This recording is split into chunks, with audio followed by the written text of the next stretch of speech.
Halo semuanya, pada sesi kali ini kita akan membahas mengenai database. Nah, sebelumnya apa itu database? Nah, database sendiri adalah sebuah tempat di mana semua informasi mengenai aplikasi kita itu kita simpan semuanya di sana. Nah, bentuk umum dari sebuah database adalah database jenis SQL, di mana setiap data itu direpresentasikan di dalam sebuah tabel. Nah, sebagai contoh di sini ada dua tabel yang berbeda. Nah, di dalam tabel ini terdapat eh, kolom dan baris. Nah, kolom ini merupakan atribut yang dimiliki oleh sebuah data. Misalkan ID, nama, umur, dan sebagainya. Nah, kalau untuk baris atau row itu merupakan record data. Misalkan di row pertama itu ID-nya 1, terus namanya Marianto, umurnya itu 20. Nah, itu menjadi sebuah record data seperti itu. Nah, umumnya untuk membuat sebuah tabel di dalam database SQL, kita harus menguasai query language, yaitu query language SQL. Nah, karena kita menggunakan Laravel, ada sesuatu yang namanya itu migration. Nah, sebelum kita mengenal apa itu migration, ini adalah beberapa permasalahan yang mungkin bisa terjadi jika kita tidak menggunakan migration.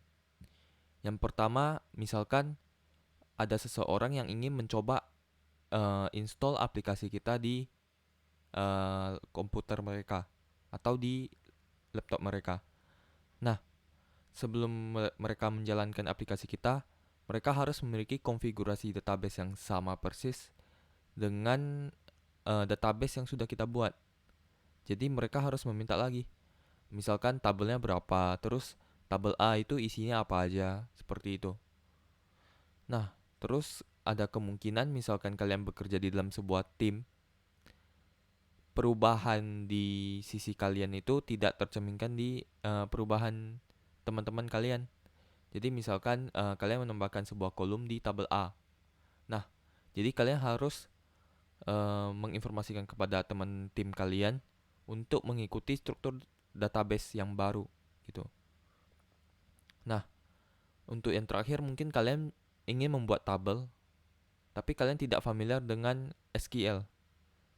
Nah, jadi migration itu sebenarnya adalah sebuah ibaratnya tools yang memudahkan kita untuk mendefine apa konfigurasi database yang akan kita gunakan. Misalkan kita memiliki 3 tabel, terus isi-isi tabelnya itu apa aja, itu bisa digambarkan dalam codingan PHP. Nah, cara membuat migration itu seperti apa? Yaitu create migration dengan menggunakan PHP artisan command, yaitu make.2migration, terus nama migrationnya. Nah, umumnya nama migration itu mengikuti struktur berikut. Misalkan eh, kata kerja, apa yang ingin kita lakukan. Misalkan kita ingin delete atau kita ingin create. Nah, create underscore nama tabelnya. Nah, umumnya nama tabel itu bersifat plural. Nah, sesuai dengan konvensi di Laravel, ini adalah students, jadi harus ditambah S. Terus diakhiri dengan underscore table, seperti itu. Nah, tanpa berlama-lama kita langsung buat aja. Pastikan kalian buka XAMPP kalian. Kalian jalanin start untuk Apache dan MySQL. Kemudian kalian bisa buka codingan VS Code kalian. Nah, setelah kalian buka VS Code kalian, kalian bisa buka project yang sebelumnya pernah kita buat, yaitu belajar Laravel 9. Nah, kalau sudah, kalian bisa buka terminal dengan cara Ctrl Shift tilde. Nah, atau kalian bisa navigate ke terminal ini, klik New Terminal. Nah, jika sudah, kalian ikut komen sebelumnya, yaitu PHP artisan make migration create student table. Nah, ini kalian tinggal ikutin aja. PHP artisan make migration create students table. Nah, terus kalian enter, maka Laravel akan otomatis membuat migrationnya. Nah, di sini sudah berhasil created migration, nama migrationnya. Nah, ini bisa kalian langsung buka dan kelihatan isinya itu adalah seperti berikut. Nah, saya akan menjelaskan isi dari migration ini. Nah, secara bawaannya itu seperti yang bisa kita lihat ya. Jadi ada dua atribut bawaan dari migrationnya, yaitu ID dengan timestamps. Nah, itu kita biarin saja dulu. Sekarang kita akan menambahkan dua atribut atau kolom baru lagi, yaitu name dan score. Nah, cara buatnya itu kita tinggal $table, terus tanda panah, jenis atributnya, misalkan string ataupun integer. Kemudian di dalam kurungnya itu kita isikan dengan nama kolom yang akan kita buat, misalkan name, terus score. Seperti itu. Nah, ini kita langsung ikutin aja. $table string name.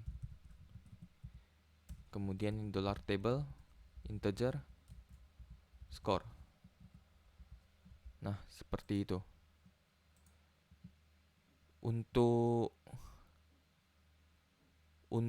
di migration ini ada dua function utama yang harus diperhatikan, yaitu up dan down.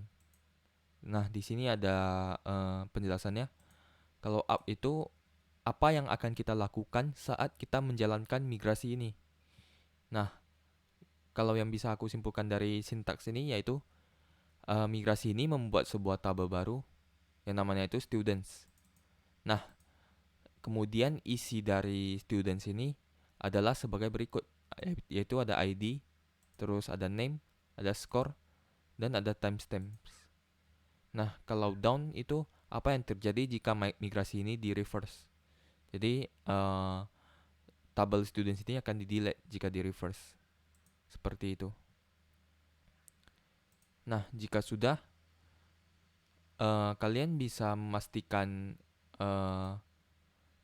konfigurasi database di env kalian itu sudah benar. Nah, DB hostnya itu 127.0.0.1 itu untuk menunjukkan hostnya itu lokal kita. Kemudian DB portnya untuk XMPP itu 3306. Nah, ini sesuaikan saja apakah kalian di Windows atau di Mac. Nah, kemudian untuk DB database ini kita samakan dengan nama project kita, yaitu belajar Laravel 9.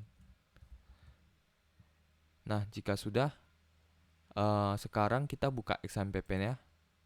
Kemudian kita klik admin di MySQL ini. Nah, ini akan membuka PHP MyAdmin, yang dimana kita bisa mengatur MySQL kita. Ibaratnya control panel MySQL. Nah, cara buat tabel baru di PHP MyAdmin itu tinggal klik new. Kemudian create database name. Isi dengan nama database yang kita mau, belajar Laravel 9. Terus tinggal di create. Nah, jika sudah maka akan muncul seperti ini. Belajar Laravel 9, kemudian no table found in database. Nah, sekarang masih belum ada tabel. Kita akan coba menjalankan migrasi ini. Caranya dengan menggunakan command php artisan migrate. Nah, ini adalah command untuk menjalankan migrasi. PHP artisan migrate. Kemudian di enter. Nah, di sini ada banyak migrasi yang dijalankan, itu gak apa-apa, biarin aja. Ini karena bawaan dari Laravel, ada table users, password reset, field jobs, persona access token. Nah, itu biarin aja, yang kita perhatikan itu students. Nah, sekarang untuk mengecek apakah sudah ada, itu tinggal kalian refresh saja atau kalian bisa klik belajar Laravel 9. Nah, di sini sudah ada tabel-tabelnya. Kita lihat yang students ya. Nah, di sini sudah ada ID, name, score. Terus ini keduanya ada timestamps. Untuk lihat apa jenis atribut mereka, kalian bisa klik struktur. Nah, di sini kita bisa lihat ID sifatnya itu big integer, kemudian name itu varchar, varchar itu string, kemudian score sifatnya itu integer, angka, kemudian create add sama updated add itu timestamp, waktu. Nah, seperti itu. Kalian sudah berhasil membuat tabel dengan menggunakan migrasi. Nah, mungkin sampai sini aja sesi kita. Kita akan lanjut lagi ke sesi berikutnya.